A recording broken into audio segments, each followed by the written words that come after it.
आप सल्लल्लाहु अलैहि वसल्लम के चंद मोजज़ात। आप सल्लल्लाहु अलैहि वसल्लम के पसीने में खुशबू थी। आप सल्लल्लाहु अलैहि वसल्लम पर कभी मक्खी नहीं बैठी थी। आप सल्लल्लाहु अलैहि वसल्लम को कभी जिमाई नहीं आई। आप सल्लल्लाहु अलैहि वसल्लम जैसे आगे दिखते थे वैसे ही पीछे दिखते थे। आप सल्लल्लाहु अलैहि वसल्लम जिस जानवर पर सवार होते वो कभी ना बतखा था ना बागा। आप सल्लल्लाहु अलैहि वसल्लम जिस पानी में अपना लुआब दहन डालते वो मीठा हो जाता। सल्लल्लाहु अलैहि वसल्लम को पहाड़ों और दरख्तों से सलाम की आवाज़ आती थी। आप सल्लल्लाहु अलैहि वसल्लम का साया ज़मीन पर नहीं पड़ता था। सुभान अल्लाह।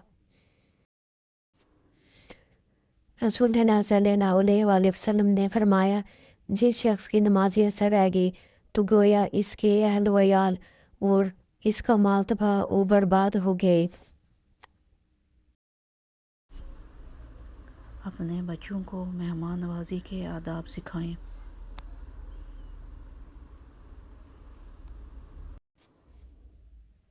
सूरत रहमान में अल्लाह ताला ने इंसानों पर 3 अनायात का जिक्र किया है। मौत के बाद मुर्दे की जिस्म में बदबू पैदा की, वरना कोई अपने प्यारों को दफन ना करता। गंदम और अनाज में कीड़े पैदा कर दिए, वरना लोग इसे सोने और चांदी की तरह जहीरा कर लेते और लोग भूखे मर जाते। मुसीबत और दुख के बाद सब्र और सुकून दिया, वरना ज़िंदगी कभी खुशगवार ना होती।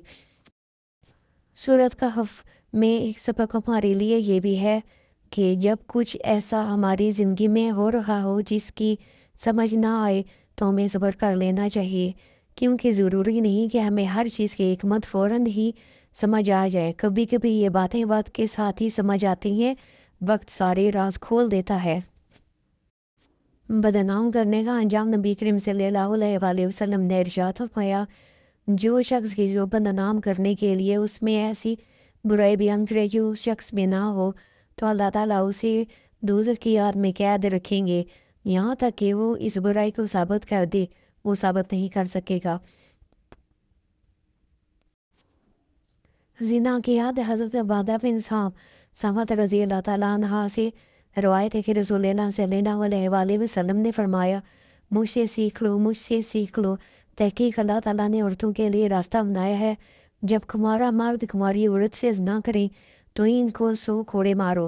वो 1 साल के लिए मुल्क बदर करो। और शादीशुदा मर्द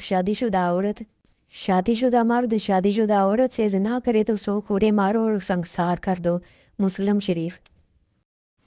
अच्छी मौत की निशानी रसूलुल्लाह सल्लल्लाहु अलैहि वसल्लम ने फरमाया कि मौत का एकदम आना अफसोस के लायक है कि मरने वाला ना कुछ कह सके और ना कर सके। आप सल्लल्लाहु अलैहि वसल्लम के ज़माने में कोई आदमी बैठा हुआ एकदम मर गया तो किसी ने कहा, अच्छी मौत मरा है, ना कोई बीमारी देखी ना कुछ जान निकलने की तकलीफ़ हुई। रसूलुल्लाह सल्लल्लाहु अलैहि वसल्लम को जब इसका ये कहना मालूम हुआ तो आप सल्लल्लाहु अलैहि वसल्लम ने फरमाया,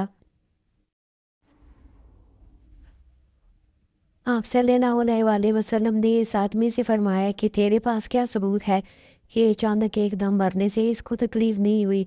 अगर अल्लाह ताला इसको इस हाल में मौत देता कि वह बीमारी की तकलीफ़ उठाता तो इसके सब गुनाह माफ़ हो जाते। सदका जारिया। 3 गुनाह माफ़ नहीं होंगे। हज़रत इब्ने अब्बास रज़ी अल्लाह ताला अन्हा से रिवायत है कि नबी करीम सल्लल्लाहु अलैहि वसल्लम ने इरशाद फरमाया कि अल्लाह ताला बंदे के 3 किस्म के गुनाह माफ़ नहीं करेगा।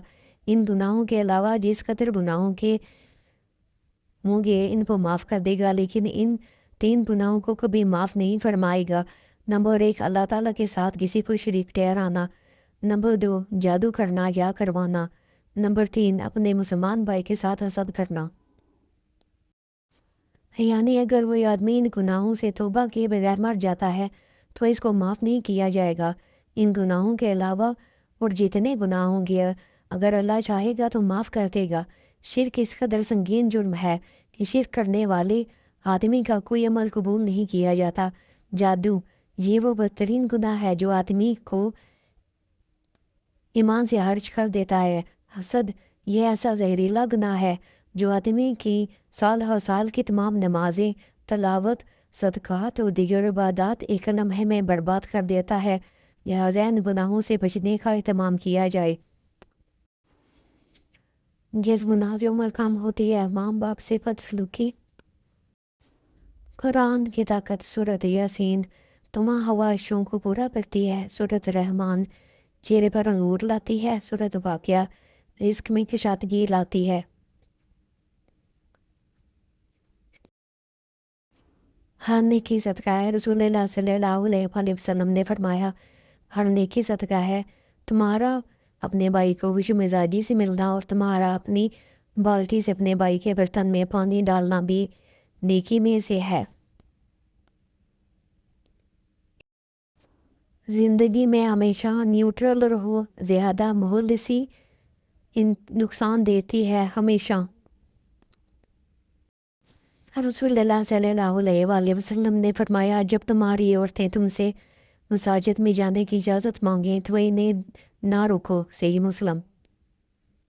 مجھے واپس اس صدی میں جانا ہے جہاں محبتیں پرخلوص ہوا کرتی تھیں۔ آج کل کی محبتیں ذہنی بیماری کا دوسرا نام ہے۔ بیٹی اور درخت، ایک بیٹی اور ایک درخت دونوں کا گھر میں ہونا ضروری ہے، کیونکہ درخت ہمیشہ دھوپ میں سایہ دیتا ہے اور بیٹی ہمیشہ درد میں ساتھ دیتی ہے۔ بیٹی رحمت کا دروازہ، بخشش کا ذریعہ، جہنم کی ڈال ہے۔ 1000 محبتیں ملا کر ایک باپ کے قدموں کی دھول پہ قربان کر دی جائیں تو بھی اس دھول کی قیمت ادا نہیں ہو سکتی۔ بے شک جہاں بھی جاؤ گے آخر میں یہاں ہی آؤ گے۔ کسی بھی گناہ کو معمولی مت سمجھیں۔ حضرت انس رضی اللہ تعالیٰ عنہ سے روایت ہے، انہوں نے فرمایا تم ایسے اعمال کرتے ہو جو تمہاری نظروں میں بال سے بھی زیادہ باریک ہیں، یعنی نہایت معمولی ہیں، جبکہ رسول اللہ صلی اللہ علیہ وآلہ وسلم کے عہد میں ہم انہیں انتہائی مہلک شمار کرتے تھے۔ حضرت حذیفہ رضی اللہ تعالیٰ عنہ سے روایت ہے کہ نبی کریم صلی اللہ علیہ وآلہ وسلم جب رات کو اٹھتے تھے تو اپنے منہ کو مسواک کے ساتھ صاف کرتے تھے۔ والدین کی دعا، رسول اللہ صلی اللہ علیہ وآلہ وسلم نے فرمایا 3 دعائیں ہیں جن کی قبولیت میں کوئی شک نہیں، مظلوم کی دعا، مسافر کی دعا، والد اور والدہ کی دعا اپنی اولاد کے حق میں۔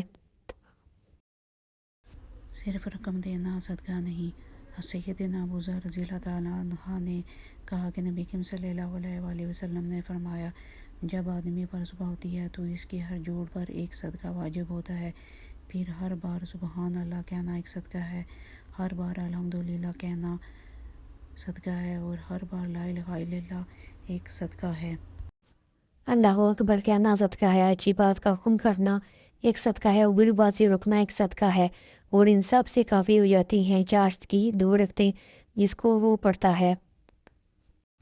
حضرت ابو ہریرہ رضی اللہ تعالیٰ عنہ سے روایت ہے کہ رسول اللہ صلی اللہ علیہ وآلہ وسلم نے فرمایا میری مثال اور مجھ سے پہلے انبیاء کی مثال اس شخص جیسی ہے جس نے ایک مکان بنایا، مجھ سے بہت خوبصورت تیار کیا، مگر ایک کونے میں اینٹ کی جگہ چھوڑ دی۔